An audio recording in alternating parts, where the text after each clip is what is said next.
Solomon, the wisest and wealthiest king, experienced this firsthand. A life lived without an eternal perspective is akin to a relentless pursuit of shadows. It's like trying to catch the wind.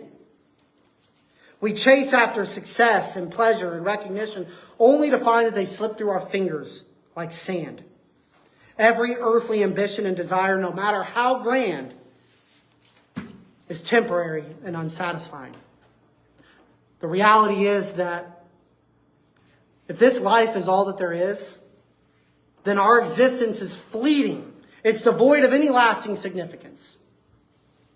The pursuits of the pleasures of this world, however alluring, because they allure us, they're momentary distractions from the inevitable truth that we are going to die. The contemplation of death should serve as a humbling force that strips away any illusions of ego and materialism. Solomon had immense wisdom, power, wealth, pleasure. He built great works. He gathered riches. He indulged in every pleasure possible. Yet he found it empty, a chasing after the wind.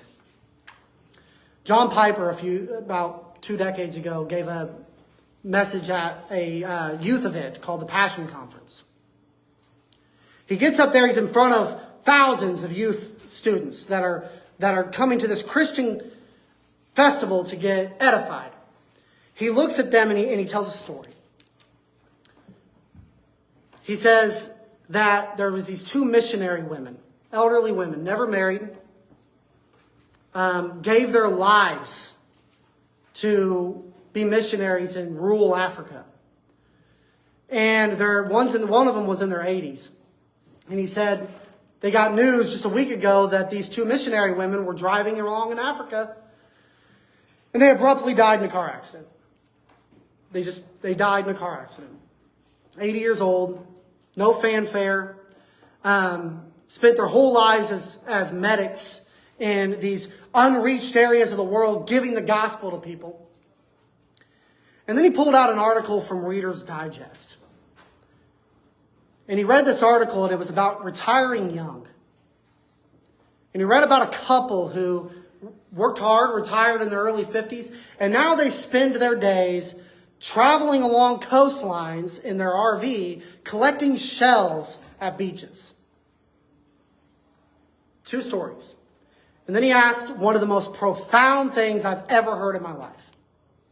He asked this question: which of those stories is a tragedy?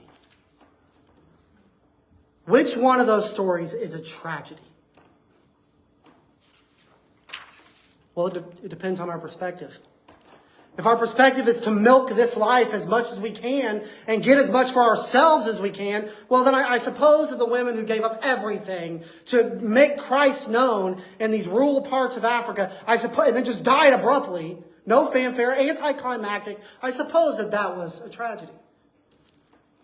But if we have an eternal perspective when we believe the Bible, one couple is going to stand before God at the end of their life, and all they're going to have to offer is their shell collection. While the other are going to surely hear, "Well done, my good and faithful servant."